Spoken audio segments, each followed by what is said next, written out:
Olá, gente amiga, bom dia, bom dia. Estamos de volta, quarta-feira, 26 de fevereiro. Somos uma só família, somos Melodia. Rádio é Melodia, rádio é Melodia. Graças ao nosso Deus por mais um dia, pela vida, pela paz e por nossa tão grande salvação. Quero agradecer também você pela audiência, Melodia. Estamos ao vivo, tanto para Facebook quanto para o Instagram, além da frequência 87,9 FM e aos que nos ouvem também pelo aplicativo da Melodia. Obrigado a todos. Na manhã desta quarta-feira, estou recebendo o pastor Jean Ricardo, Igreja Batista Getsemane. Bom dia, pastor. Bom dia, Gila. Bom dia, pastor Marcelo, pastor Well, a todos que estão nos ouvindo. Que a graça e a paz do Senhor Jesus esteja com vocês. Pastor Marcelo Andrade também conosco, Igreja Batista Getsemane, Travessa Jorge Stolz. Bom dia, pastor. Bom dia, Gila. Bom dia, debatedores. Bom dia, ouvintes. Graça, saúde e paz a todos. E o pastor Wellington Santos, Igreja Batista Nacional Bethesda em Barra do Choça. Bom dia, pastor. Bom dia, pastor Gilael, sou pastor Jean, pastor Marcelo. Que bom estar aqui com os colegas aqui nessa manhã. Bom dia aos nossos ouvintes. Que Deus nos abençoe em nome de Jesus. Vamos então orar? Vamos iniciar o debate orando? Pedir ao pastor Wellington que apresente este momento ao Senhor. Senhor Deus e Pai, nós te bendizemos e te louvamos, Pai. Te glorificamos por todas as coisas, te exaltamos, porque Tu és um Deus maravilhoso, santo, justo, verdadeiro. Tu és um Deus presente, Tu és um Deus que fala, Tu és um Deus que nos chama para perto. Tu és um Deus que nos aconselha, que nos orienta, que nos disciplina, que nos exorta. Tu és um Deus que é Pai e está sempre presente, Pai. Por isso nós adoramos a Ti e te louvamos por todas as coisas. Te agradecemos por esta manhã, por este debate, por esta oportunidade de falar da Tua palavra, Senhor. Nos ilumine, nos dê entendimento, nos dê graça. E da mesma forma, Senhor, ministra o coração dos ouvintes, daqueles que estão atentos a esta programação, para que cada um possa também receber do alto aquilo que o Senhor tem para compartilhar conosco, Pai. Por tudo nós te exaltamos, te bendizemos, te agradecemos por esta rádio e por todas as coisas. Nós louvamos o teu santo nome, em nome de Jesus. Amém. Debate Melodia. Vamos ao caso comum? Aspas aqui. Certa vez eu conversei isso com um pastor e ele me disse que não segura crente na igreja dele não. Pode ser um crente rico, ele trata bem todos os membros, mas não paparica ninguém. Ele disse que o crente tem que ter a consciência de que o trabalho da igreja não é para o pastor, mas para Deus, para Jesus. Se o crente quiser trabalhar, se o crente não quiser trabalhar, melhor dizendo, que não saia. Os debatedores concordam com esse pastor? Fecha aspas aí. O que aconteceria na igreja se o pastor dissesse como Jesus: quereis vós também retirar-vos? Vamos discutir esse tema agora no Debate Melodia. Debate Melodia. Pastor Jean, eu vou lhe fazer a pergunta desse tema, né? Já vou lhe repassando essa pergunta. O que aconteceria na igreja se o pastor dissesse como o Senhor Jesus disse, quereis vós também retirar-vos? E eu queria que o senhor falasse o contexto em que Jesus disse isso. Jesus estava ali naquela região ali da Galileia, né? Cafarnaum, aquela região ali, pregando. E o pessoal estava seguindo Jesus por causa de pão, né? Por causa dos milagres. O pessoal estava atrás de um milagreiro, né? E quando Jesus fazia milagres, tinha muitos espectadores. Fazia milagres, multiplicava pão, essa coisa toda. Mas teve uma hora que Jesus teve que falar uma palavra mais dura. Teve uma hora que Jesus teve que dar um alimento mais profundo. E alguns, inclusive os seus discípulos, a gente imagina que seja dos 70, né? Dos 70 discípulos, se retiraram, porque, na verdade, o evangelho ele tem que confrontar. Se você tá indo, se a igreja não confronta o seu pecado, se as pregações não confrontam o seu pecado, não te tira da zona de conforto, não busca fazer você um cristão autêntico, tem algum problema com aquela pregação ou com quem está pregando. E aí Cristo virou para os 12 e disse assim: e vocês também vão se retirar? Porque a gente sabe que ali tinha um grupo ali de mais ou menos uns 120 em torno de Jesus, 70 que eram mais ou menos comissionados, tinham alguma função, dos 70 tinha 12 que era o chamado colégio apostólico, e desses 12 tinha 3 que eram mais próximos, né? Que eram Pedro, Tiago e João. Então, assim, a gente vê isso na realidade de hoje. Quando o discurso você vai vencer, você vai ser curado, você vai ser próspero, vai acontecer isso com você. Bênçãos terrenas, e quando tu tá ali com bênçãos terrenas, as coisas vão indo, a igreja vai enchendo, e Deus, pela sua infinita misericórdia, realiza realmente milagres, para que a pessoa veja que Ele está presente naquele lugar. Mas a gente não pode esquecer de que foram 10 leprosos curados, e só um que voltou para agradecer Jesus. Né? Então, é essa a proporção. 90% vai receber a bênção e vai querer sair da igreja. E vai procurar desculpa. Quando a pessoa já não está aclimatada, ela fica procurando desculpa. Quando a pessoa não se adequa à sã doutrina, e vamos falar de sã doutrina, ela fica procurando desculpa. Algumas desculpas até meio assim, puritanas. Eu quero sair dessa igreja, pastor, porque eu acho que a doutrina da igreja aqui é muito, muito light, né? Os costumes da igreja são muito light, né? Até puritano, de maneira puritana, mas na verdade é porque não se adequa à sã doutrina. A sã doutrina. E um pastor experiente de outra denominação falou uma coisa interessante, viu?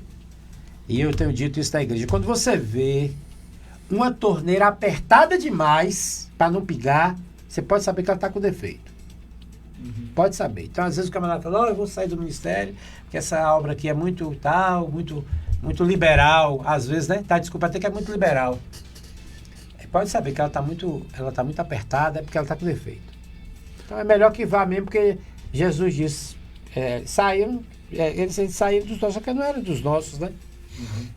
Muito bem. Eu queria voltar para esse contexto, pastor Marcelo, em que Jesus disse essas palavras, porque assim, quanto tempo demorou para juntar aquela multidão? 1 ano, 2? Eu fico imaginando a cara de desalento dos discípulos quando aquele pessoal vai embora.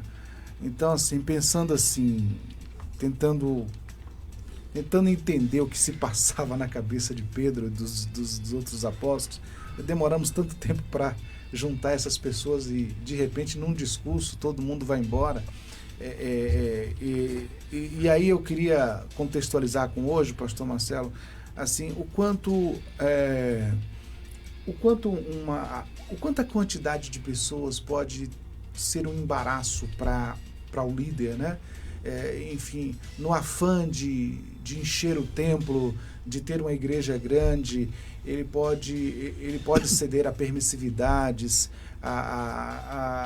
enfim, a ser conivente com determinadas situações, com alguns pecados, só pelo fato de, só para ter ali uma igreja grande, para ter aquela quantidade de pessoas. O quanto isso pode ser um embaraço, pastor, para o líder? Gila, essa questão, no meu ponto de vista, assim, é um tanto complicada, porque a gente teria que fazer uma análise do coração do pastor, né, aquele que está à frente do trabalho. Por outro lado, você também vai ver outra realidade, é que muitos membros da igreja ficam cobrando, né? Pastor, a igreja não cresce, e tem que ter gente, não sei o que, blá.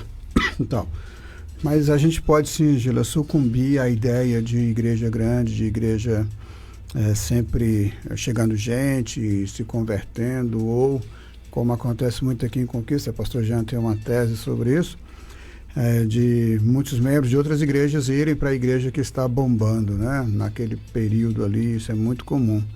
Eu acho que isso é um laço que pode prender o coração do pastor, e o pastor tem que estar com a cabeça muito, muito tranquila.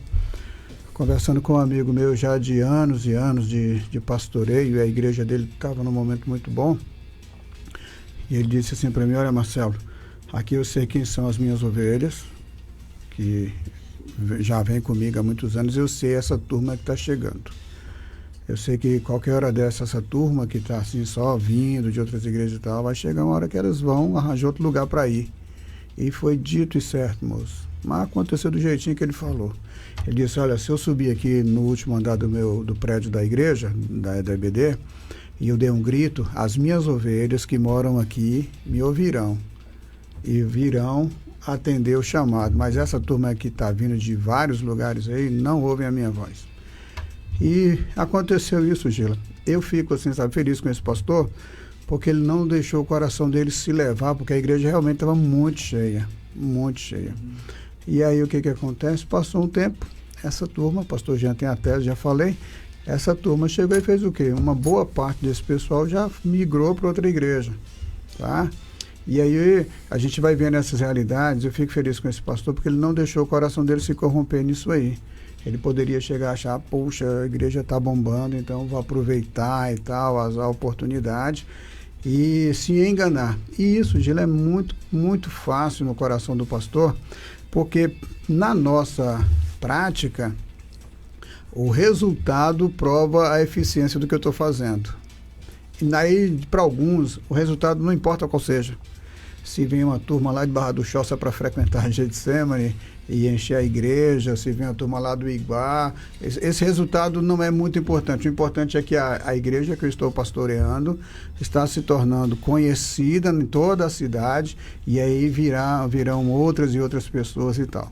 É um risco? É um risco. É perigoso? É. E cabe ao pastor buscar de Deus discernimento, não é? Porque quando a gente perde a capacidade de discernir, a gente perdeu já o nosso ministério. Eu penso dessa forma, tá? É uma prova ali. Ali é o sumo sacerdote e chega a Ana, a mãe de Samuel, se não estou enganado o nome dela é Ana, chega a mãe de Samuel, que ainda nem tinha nascido, e ela faz uma oração. E ela está fazendo uma oração tão angustiada na alma de que ela não pronuncia palavras, ela só fica balbuciando coisas. Aí ali, totalmente sem discernimento, olha para ela e falei, mulher, para de beber, você está bebendo demais. Aí ela, não, meu senhor, não bebi nada fermentado e tal. E a gente vê ali que ali, como sumo sacerdote, já havia perdido completamente o discernimento, e para ele agora tudo era festa, não é? E nós, pastores, corremos esse risco de repente a gente perder o nosso discernimento espiritual e aí não analisar essa turma que está chegando, que está vindo de outras igrejas, ou até mesmo pessoas que se declaram convertidas, mas não há mudança de comportamento. O importante é que a minha igreja seja bem grande, seja bem cheia. Isso é perigoso, eu não tenho nada contra a igreja grande nem a igreja cheia. A igreja dos 12 primeiros discípulos, logo de cara foram 3.000 pessoas, depois 5.000 pessoas, então isso aí não é a questão. A questão é eu perder o discernimento e me deixar levar por isso e achar que o fato de minha igreja estar cheia significa que eu estou tendo resultado que a maioria espera, porque é cobrado do pastor constantemente, eu não sei se é cobrado de Joel, mas é cobrado constantemente do pastor de que ele dê resultado. Uma ideia bem industrial, bem comercial, tem que dar resultado. Agora, qual o resultado? Que a igreja esteja cheia. Se houver crescimento espiritual, isso ninguém percebe, mas se houver crescimento numérico, todo mundo fica feliz. Essa questão do crescimento numérico, e aí a gente vai entrar agora numa questão também, me parece importante, assim, a gente que já está na estrada há algum tempo, já viu muitas coisas. Por exemplo, pastor Wellington, houve um tempo que a igreja mais falada, que era a igreja da moda, era em São Paulo, uma grande igreja. Depois migrou para a de Minas, e hoje está bem, assim, tem várias igrejas faladas em todo o Brasil. As pessoas procuram mesmo uma igreja assim do momento para congregar? Como é que é isso? Procura, sim. Estava falando em off aqui, não foi, pastor Jean, sobre isso. Infelizmente tem dessas coisas, né? Se a gente for analisar um exemplo, o ministério de Jesus, a gente vai perceber isso, né? Quando Jesus inicia o ministério e a fama dele começa a percorrer, as pessoas começavam a ir. Muita gente que ia ali atrás de Jesus não ia porque era o Messias, porque era Jesus que tinha alguma... Às vezes era curiosidade, às vezes é porque queria de fato uma cura, alguma coisa nesse sentido, Interesse, né? Um interesse, entendeu? Queria ver o que ia dar, né? Bora ver o que isso vai dar. Então, tem muito dessas coisas. Em relação às igrejas, a gente vai percebendo um exemplo. Aqui em Conquista tem também uma cultura, né? Já de algumas décadas, da igreja da vez, da igreja da moda, né? Então tem uma igreja que em determinado momento está lá bombando, cheio de gente, tá aí, todo mundo corre para lá. Aí depois ela vai e acaba... Arrefece. Passa o tempo, aí aparece outra, e aí todo mundo vai para lá. Então tem muito essas coisas de ter igrejas de momento, e as pessoas gostam disso, né? As pessoas, quando elas não têm discernimento, entendimento e não encontram ninguém para dar uma direção, elas vão atrás de qualquer coisa. Esse texto que você citou mesmo aí, Gilael, quando Jesus começa a falar sobre quem come a minha carne e quem beber o meu sangue não é digno de mim, e que as pessoas começam a ouvir aquilo e não entendem a palavra, a mensagem, e ali elas começam a falar, esse discurso está duro demais, eles não compreenderam o que Jesus estava falando, qual era o sentido ali da mensagem, e eles começam a sair. Aí os discípulos chegam lá e falam, Senhor, esse discurso está complicado, o pessoal está indo embora. Quer dizer, o coração dos discípulos estava nas pessoas, na multidão. É o que você colocou do início, né? Rapaz, a gente ficou tanto tempo aqui para juntar esse tanto de gente, ganhar esse tanto de gente, e agora está todo mundo indo embora, e eles queriam, de uma certa forma, direcionar o discurso de Jesus para que agradasse o povo. E Jesus foi muito claro, Jesus era muito direto, né? Ele mostrava realmente qual era o objetivo dele. Olha, vocês querem ir embora também? Vocês podem ir embora, né? Vocês querem ir embora? Pode seguir o caminho. Aí vem Pedro lá e fala aquele discurso bonito dele, né? Aonde nós iremos se só tu tens palavras de vida eterna? No final das contas, o que vai nos manter firmes são as palavras de vida eterna. É isso que nos mantém firme, é a palavra, não tem outra coisa. Qualquer outra coisa, de uma hora ou outra, vai passar. E nós estamos vendo um discurso hoje assim.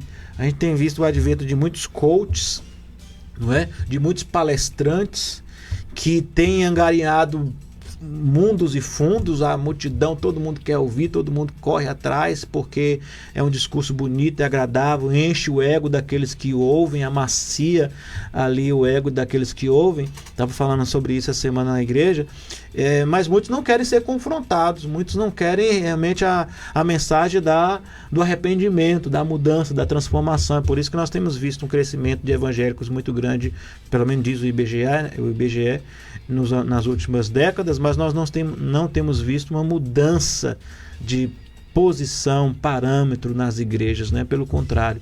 Então é uma realidade que o líder ele precisa estar atento. Esse exemplo que o pastor Marcelo colocou é muito interessante sobre isso, né? O fato de você ter uma igreja cheia não significa que você esteja no caminho certo. Não é isso que vai determinar que você está no caminho certo, mas sim quantas vidas estão de fato sendo transformadas e mudadas, né? Esse é o parâmetro, esse é o entendimento de quem precisa conduzir o ministério. Nem tudo que dá certo, como diz, né? Aí o ditado, nem tudo que dá certo é o certo, né? Um pastor falando hoje de manhã, eu achei interessante, ele falando sobre Moisés, né? Que Moisés foi lá e deu duas pancadas na rocha, né? Primeiro Deus tinha dado a orientação lá atrás, fala, e ele falou. Depois ele estressado, ministério, chateado e tal, ele vai lá e dá 2 pancadas. Mas a água saiu, né? Deus é tão misericordioso que a água saiu. O povo foi alimentado. O povo queria o quê? Queria água. A água estava lá. O povo estava feliz. Diante do povo ele foi aprovado. Mas diante de Deus ele foi desaprovado. Então tem muita gente querendo apenas a aprovação do povo e não a aprovação de Deus. E é um perigo, porque quando você busca só a aprovação do povo, você faz qualquer coisa para manter as pessoas. Você vende, você negocia princípios, valores só para manter as pessoas. Aí você é aprovado pelas pessoas, mas não é aprovado por Deus. Aí eu lembro de Saul também, para encerrar. Quando Saul quis chamar o profeta, chama Samuel, não, olha, Deus já rasgou, não, mas não tem problema, me honra aqui diante do povo. Quer dizer, ele não estava preocupado com que Deus tinha desaprovado ele queria ser aprovado pelo povo. Ele chama, me honra aqui diante do povo e está tudo certo, você pode ir embora. Então tem muitos líderes que infelizmente estão assim, né? Querendo ser aprovados pelo povo, mas estão sendo desaprovados por Deus. Muito bem. Bom, Jesus olha para os discípulos e diz, vocês não querem ir também? E abre a porta para que eles também fiquem à vontade, se quiserem sair, né? E se quiser ir junto com a multidão. E aí o Ed já falou que Pedro responde, né? Para quem, interessante, para quem iremos, né? Para quem iremos? Só tu tens as palavras de vida eterna. O pastor Jean, sobre a quantidade de pessoas, algumas denominações têm a seguinte política, de não deixar crescer demais a sede, a igreja sede. Aí quando está chegando ali, se abre uma outra congregação e ali começa a povoar aquela outra congregação, se faz um estudo ali, com a maioria das pessoas que frequenta aqui é de tal bairro, então vamos abrir uma congregação lá, porque entendem que um pastor não pode pastorear a partir de qual quantidade. E é essa a pergunta que eu vou falar. Quantas pessoas um pastor consegue pastorear bem? Até quantos membros uma congregação aí? Olha, existem alguns estudos a respeito disso aqui, se eu não me engano, são de Ryan, não sei, mas acho que é Ryan que escreve sobre isso. Me parece que o número ideal seria 80 pessoas por pastor, por presbítero. A partir disso aí já é necessário ou criar uma congregação ou ter outro pastor. Tem algumas igrejas, inclusive, que chegam a fazer o seguinte, olha, tem 80, eu vou pastorear vocês. A partir de agora, quem for chegando vai ser pastoreado pelo pastor tal. Então, quando você tem um nível de maturidade grande, isso pode ser aplicado na igreja. Mas quando aparecem os impostores, né? E engraçado, rapaz, os impostores, eles se comportam como pastores, eles falam como pastores, a voz deles é até mais suave do que a nossa. Eles não têm essa voz assim, igual... vou te disciplinar, não. Eles, meu querido, esse negócio vai ser mais... Aí é perigoso dividir. Então tem pastor que tem medo de fazer isso. Mas os dados dizem que é 80%, que pode chegar até 100%. A igreja congregacional, que eu particularmente, eu sou um congregacionalista nato, né? O batista, ele é congregacional. Então eu entendo assim também. Meu ponto de vista é esse.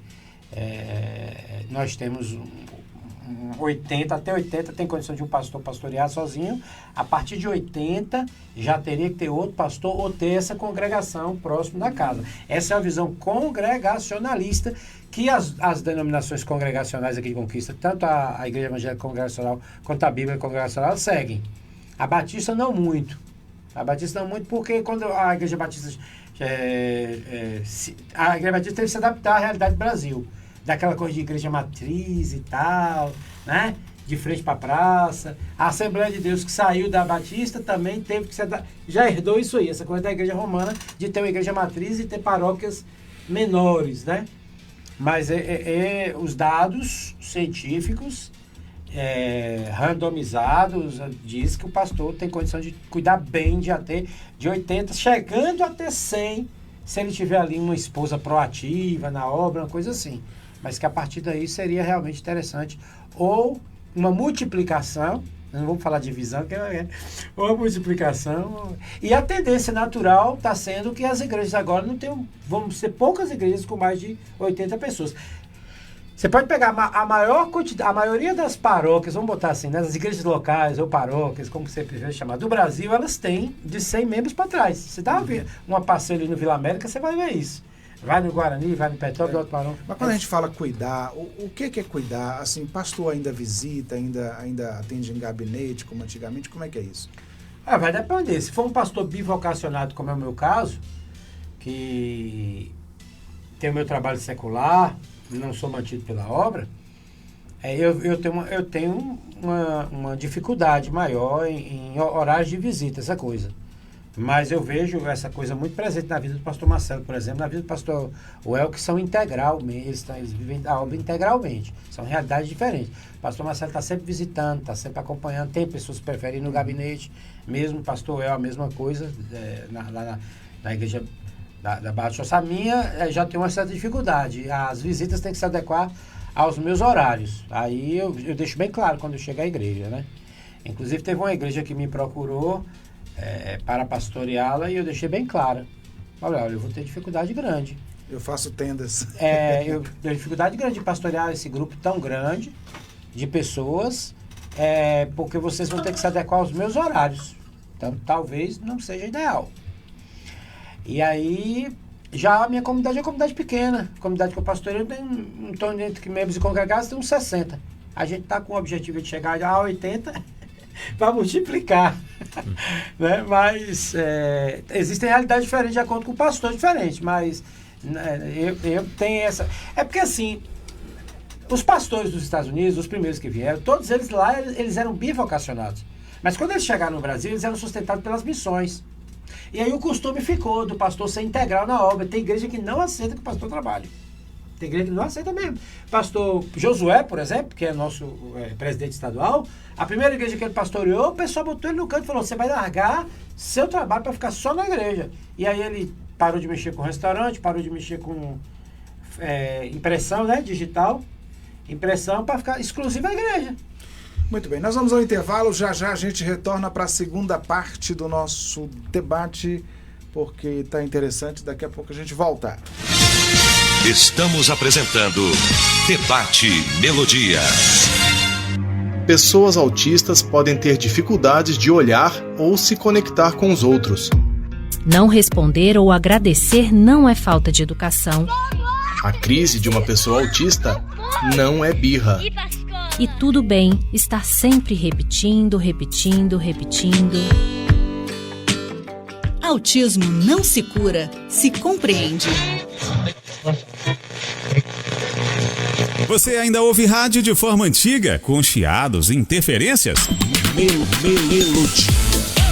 É hora de instalar o aplicativo da Melodia, a rádio com a melhor programação e sem interrupções, onde você estiver. Com o app da Melodia, você ouve sua programação preferida com excelente qualidade, de forma simples e sem travamentos. Para baixar é simples. Vá à sua loja de aplicativos e digite Melodia Conquista. Tenha sempre a Melodia no seu bolso a qualquer hora e em qualquer lugar. Melodia Conquista, a rádio que conquistou gerações.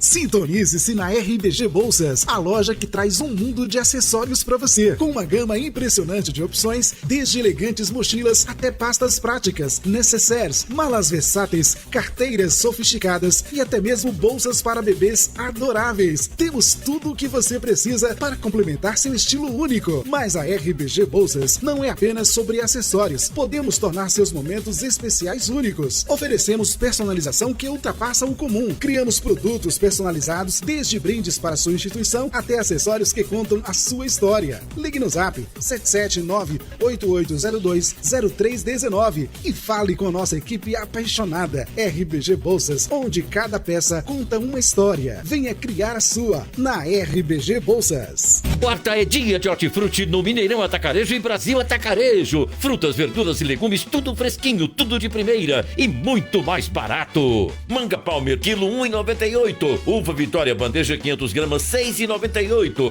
Batata inglesa ou repolho verde, quilo R$2,98. Válida somente quarta, 26 de fevereiro. Quarta do hortifruti no Mineirão Atacarejo e Brasil Atacarejo. Com a qualidade e economia de todo dia. Vem fazer Mineirão e Brasil Atacarejo. Voltamos a apresentar Debate Melodia.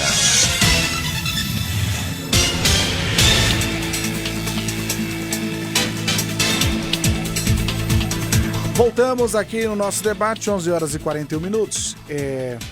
Hoje nós estamos discutindo este tema. O que aconteceria na igreja se o pastor dissesse como Jesus: quereis vós também retirar-vos? É o tema de hoje. Uma pessoa que, aqui no caso comum, está dizendo que existe um pastor que ela conhece que não segura crente na igreja, né?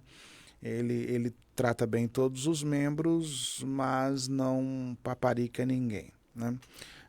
E de fato, a história acaba mostrando, pastor Marcelo, que há pessoas que gostam mesmo de serem paparicadas, né? E assim, o que acontece também, que a gente percebe, é uma relação meio que de paixão com o pastor e com a igreja. A pessoa... Porque vocês sabem que existem os admiradores de mensagem, né? Tem gente que gosta de admirar a mensagem. Fulano tal prega bem, fulano... a mensagem é inigualável e tal. E aí ela vai por essas e outras questões, mas só que com o passar do tempo a paixão ela tende a se esfriar, né? A voz do pastor já não é mais bonita como antes, o pastor está gritando demais, a voz do pastor ficou enjoada, né? O pastor falou umas coisas que eu não gostei, e aí essa igreja não é o que eu pensava, e aí a paixão tende a se esfriar, pastor Marcelo. Isso é natural do ser humano, Gila, e também da religião, da religiosidade, melhor dizendo. Isso é muito próprio disso, tá? Porque a gente chega no ambiente e aí a gente sabe que a gente vai para lá esperando que seja tudo mil maravilhas. Quando chega lá, é natural de que haja as dificuldades de convivência, de relacionamentos. A percepção em relação ao pastor pode mudar com o tempo, a percepção em relação à pregação pode mudar com o tempo. Então essas coisas são bem da nossa natureza e que tem muito a ver com a nossa religiosidade também, porque a gente quer um ambiente perfeito. Então, já aconteceu comigo assim, de uma ex-ovelha mandar para mim, né? Olha, estou em tal igreja, agora frequento tal igreja, e está aqui uma maravilha, e tal. Beleza. Passou um tempo, aí manda agora de uma outra igreja. Aqui está uma maravilha e tal. Tá, tudo bem, eu não comento, deixo quieto da realidade da pessoa lá. Mas eu já vi isso. Então, Gila, essa questão é muito assim, mais voltada para a religiosidade do indivíduo, né? Hoje pode estar gostando da mensagem, ou amanhã pode já não estar mais gostando, ou então já fui criticado porque eu sou um pastor que rio demais, porque tenho um sorriso nos lábios com facilidade, mas o meu colega já foi criticado que ele tem a cara feia, cara fechada, na mesma igreja. Aí é difícil você chegar aí e ficar preocupado em agradar alguém. Uma coisa que eu nunca faço, Gila, eu nunca subo no púlpito para dar cajadada em ninguém. Eu sou mestre, devo ensinar a palavra. E às vezes vem as conversas assim, sabe, que eu não gosto. O pastor hoje deu uma cajadada. Eu não dou cajadada em ninguém. Não é minha proposta, porque se a palavra de Deus não entrar no coração da pessoa, ela não entender e não houver transformação, para mim não foi útil. É entre aspas, tá? Porque a palavra sempre fará o que apraz ao coração de Deus. Então essas coisas assim, são muito de religiosidade, tá? E isso vai ferindo a gente. Outra coisa, parece que o pastor não é bom que ele faça amizades na igreja. Porque de repente aquele pessoa que você está ali como amigo, pastor, vou mudar de igreja, porque minha filha pequena está frequentando, tem as amiguinhas, e chega lá na igreja, lá da amiguinha, gostou lá, e aí agora eu tenho que ir para lá, porque a minha filha não quer vir mais para cá, quer ir para lá. Aí é difícil, sabe, você chegar e manter assim essas amizades, porque isso acaba ferindo muito o pastor e as pessoas não percebem. É porque também tem assim, muitas igrejas têm as pessoas que vieram de outra dinastia, de um tempo que o pastor tinha cara de delegado, né?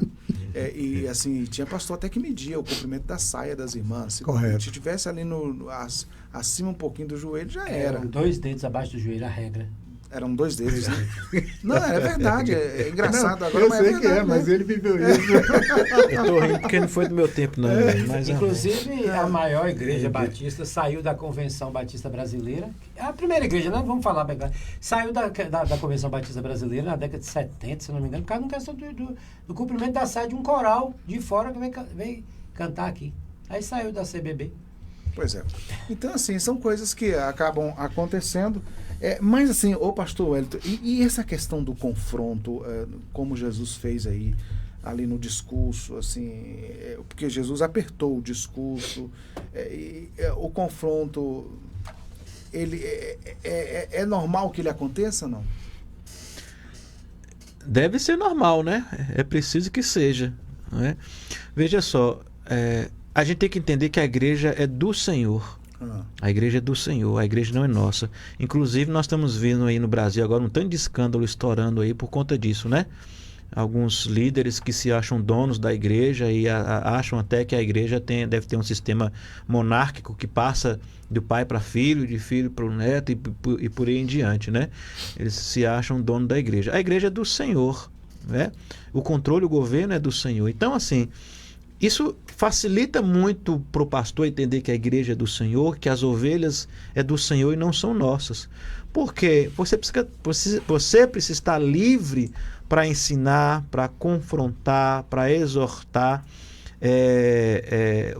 as suas ovelhas. Então, se o pastor ele não tem essa liberdade ou esse entendimento de exortar, de falar o que precisa ser falado, ensinado, ele vai prestar contas a Deus. Eu penso dessa forma. Eu vou prestar contas a Deus, né? A mensagem que eu estou ministrando, a forma como eu estou ministrando essa mensagem, eu vou prestar contas a Deus. Eu não vou prestar contas a Deus quem saiu da igreja, quem entrou na igreja. Eu não vou prestar contas a Deus quem foi para o céu, quem foi para o inferno, né? Cada um vai prestar conta diante de Deus. Mas a minha responsabilidade no ministério de ensinar a palavra, a verdade de Deus, isso é real e é verdadeira. Então, quando é para chamar, para exortar, tem que chamar e exortar. Quando é preciso trazer uma palavra de edificação, você vai trazer uma palavra de edificação. Então, quando o líder está refém de uma igreja que ele quer que seja cheia de pessoas, e a gente vê muito isso, independente do que tenha sido ensinado, chamado ou apenas oferecido aquilo que as pessoas querem ouvir, querem sentir, querem tocar, querem ver, aí é problema, aí é dificuldade, porque isso vai gerar uma série de insatisfação, né? Um exemplo, a gente vê hoje em dia que muitos líderes, muitas igrejas querem sempre estar trazendo algo novo o tempo todo, sabe? As ovelhas, elas vão se acostumando àquela coisa do tempo, sempre algo novo. Chega uma hora que ela enfada. Porque se não tiver esse algo novo o tempo todo, esse algo novo, não estou falando do que seja a palavra de Deus, estou falando que sempre tem que estar trazendo uma coisa diferente. Quando não tiver, ela não vai querer ficar. Ela não vai querer permanecer. Por quê? Parece o conto das 1001 Noites, né? Que ela tinha que contar uma história durante 1001 noites, senão o sultão matava ela. Pois é, imagina só essa situação. Um evento novo a cada 1001 noites. Então, assim, é complicado isso. O que deve permanecer... Não que, claro, obviamente, está falando aqui, a gente tem os eventos da igreja, tem as programações que fazem parte, mas o centro do ministério da igreja é a palavra de Deus. É a Bíblia, é a palavra. Esse é um exemplo. Jesus, ele zela por isso, quando ele fala, esse contexto que nós estamos falando aqui, né? Quando os discípulos falam, olha, essa mensagem sua está muito dura, essa mensagem o povo está indo embora, vocês querem ir embora, podem ir embora. Até que Pedro vem e fala, olha, para quem iremos, se só tu tens palavra de vida eterna. Então a gente vai entender que a palavra é o que vai permanecer. É a palavra que vai edificar, é a palavra que vai consertar, é a palavra que vai corrigir, como diz 2 Timóteo 3, 16, 17. É ela que vai nos instruir, é ela que vai nos preparar, nos tornar aptos. É a palavra, eventos e qualquer outra coisa não prepara o crente. O que prepara o crente é a palavra de Deus. É ela que vai dar base e direção para a igreja crescer. Se a igreja está crescendo fora da palavra, ela vai ser igual aquele bolo que sola. Eu já vi isso acontecer numa igreja, né? A igreja cresceu, aquele bolo, né? Cresce bonito, e aí você olha assim, olha que bolo bonito. Aí de repente, de uma hora para outra, ele murcha, totalmente sola. O bolo que sola é assim, né? Ele cresce primeiro, depois ele sola. Por quê? Porque ele não foi feito, ele não foi preparado da forma como deve ser. A igreja é a mesma coisa. A gente quer que as igrejas cresçam? Queremos que as igrejas cresçam, mas cresçam saudáveis, na palavra, edificados, que tenham crentes que sejam espiritualmente equilibrados e não delinquentes espirituais, porque não tem base. Pastor Jean, eu não consigo entender ou visualizar um pastoreamento real, saudável, sério, sem confronto, sem o pastor não ter que, às vezes, precisar chamar alguém à atenção, exortar alguém pessoalmente, devido a alguma coisa errada, o que não está no alinhamento com as Escrituras. Se você pegar as cartas de Paulo, por exemplo, talvez a igreja de Corinto foi uma das que mais... né, Gálatas também, né? Tem lá até a parte lá em Corinto que o Paulo fala, né? Olha, eu não pude falar com vocês como pessoas espirituais, mas como carnais. Depois ele diz em outra situação, olha, quem não trabalha não coma, né? ou a questão da ceia, na questão da educação, irmãos, esperem uns pelos outros. Quer dizer, de fato, coisas assim que pode deixar as pessoas chateadas. E no processo da santificação, no pastoreamento, né, pastor Jean, eu acho que os embates, eles são necessários, os confrontos, né? Agora, sim, há pastores que, às vezes, não evita isso aí e deixam as pessoas ao bel prazer, né? Ó, tem uma frase que eu não sei ao certo se foi de Wesley, provavelmente foi dele, e que diz o seguinte, ó, um sermão pobre é aquele que não produz nenhuma ofensa, aquele que não deixa o pecador indignado consigo mesmo ou indignado com o pregador. Olha que coisa. O sermão pobre é aquele que não produz nenhuma ofensa, aquele que não deixa o pecador indignado consigo mesmo ou com o pregador. Eu fui membro de uma das igrejas aqui em Conquista que talvez tenha tido os sermões mais duros que nós já escutamos em todo o tempo, que foi a primeira igreja batista sob a égide do pastor Gerson Rocha. Os discursos eram muito duros, muito duros. Eu nunca vi ninguém sair da primeira igreja por causa da pregação do pastor. Eu já vi por diversas razões, mas por causa disso não. Pastor Edmar, também Vaz Andrade, fui membro da Betel, tinha sermões duríssimos, duríssimos, duríssimos, duríssimos. Teve uma vez que além de ser duro no sermão, ele ainda pegou o microfone e foi, e ficou, era sem fio, ficou do lado da pessoa que estava vivendo aquela realidade. Falei, meu Deus do céu. Mas a pessoa não saiu da igreja por causa do sermão. Saíram por outras razões, mas não por causa do sermão. Então, essa coisa de... Eu creio claramente que nós prestaremos contas das nossas ovelhas perante Deus. Eu não sei qual vai ser eu não sei... Isso é uma responsabilidade muito grande. E se a igreja está precisando ser confrontada, a igreja tem que ser confrontada. Eu entendo que a igreja tem que ser confrontada com a palavra. Só precisa pregar a palavra.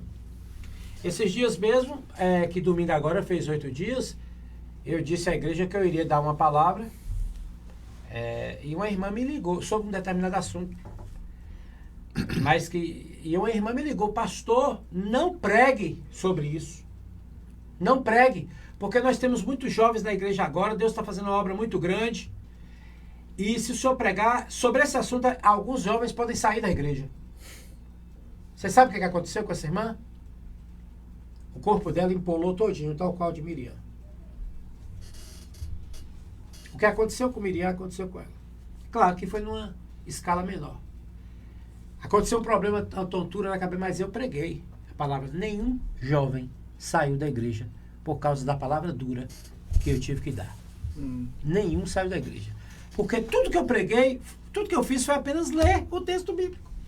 Então não é possível que o texto bíblico vai deixar indignado quem está em pecado. Vai deixar indignado. E a irmã depois nos procurou dizer, aquele dia que eu queria impedir o pastor de pregar, o meu corpo ficou todo empolado. E eu senti que eu agi ali ela não agiu. Então, assim, essas coisas acontecem. Nós temos que confrontar o pecador e o pecado. Muito bem. Ô, pastor Marcelo, claro que muitos pastores podem não falar o que Jesus, repetir essa mensagem de Jesus, quereis vós não quereis ir também, com medo de perder os que já têm e também de não alcançar o seu objetivo de ter uma igreja grande, uma mega igreja. Aliás, essa questão de mega igreja, acho que vale a pena a gente tocar, porque assim, Deus pode fazer uma mega igreja, um mega templo, enfim. Mas a história já provou, pastor, que assim, muitos pastores se embaraçaram nessa questão, no afã de ter uma grande igreja, e começaram a fazer movimentos, e começaram a fazer investimentos, e aí deu errado. Eu queria que o senhor falasse sobre os riscos de correr atrás de uma grande igreja. Eu acho que um dos riscos maiores assim, é a gente se perder, né, no nosso próprio ego. a gente chega a achar que o que está acontecendo é fruto da minha capacidade, da minha inteligência, do meu dinamismo, da minha competência administrativa e coisas desse tipo. E a gente vai se perdendo nisso e prega palavras, mensagens que vão atingir aquele público, porque eu já sei o que pregar e como fazer, e a gente vai se perdendo nisso. De repente você está completamente fora da proposta de Deus. O pastor Wellington falou sobre o rei Saul, e o Saul entrou por esse caminho aí, de querer muito ser ovacionado, de ser reconhecido. Tanto é que ele ficou chateado porque as mulheres cantavam que Saul matou os seus milhares e Davi os seus 10 milhares. Aí ele ficou muito irritado com isso, porque a glória não foi para ele. Então, Gila, eu acho que o maior perigo é esse, é de eu tirar o Senhor Jesus da jogada, desculpa o termo, e fazer com que a igreja funcione sem ele. Exemplo disso é Apocalipse.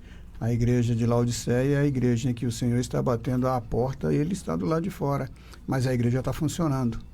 Então, podemos fazer isso? Podemos. A irmã Deise, esposa do falecido pastor Arthur Freire e tal, ela me ensinou isso. A gente tem as ferramentas, a gente pode fazer isso.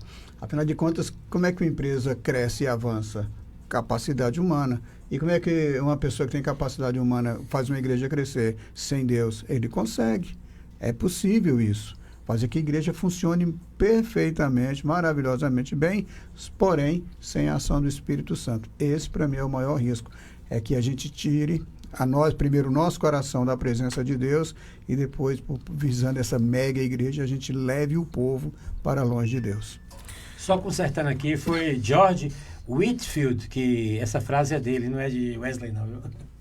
Muito bem, gente. Quero agradecer os nossos debatedores. Obrigado ao pastor Marcelo, também ao pastor Jean, ao pastor Wellington, pela colaboração ao nosso debate, 11 horas e 59 minutos. Muito obrigado a todos pela audiência, Melodia. Chegando o Rádio Chofé, nosso amigo Léo Pereira com os sindicatos rodoviários, um programa dos sindicatos rodoviários. E o debate fica assim. Amanhã, quinta-feira, 27 de fevereiro, se o Senhor Deus nos permitir, estaremos de volta para mais um Debate Melodia. Seja sincero.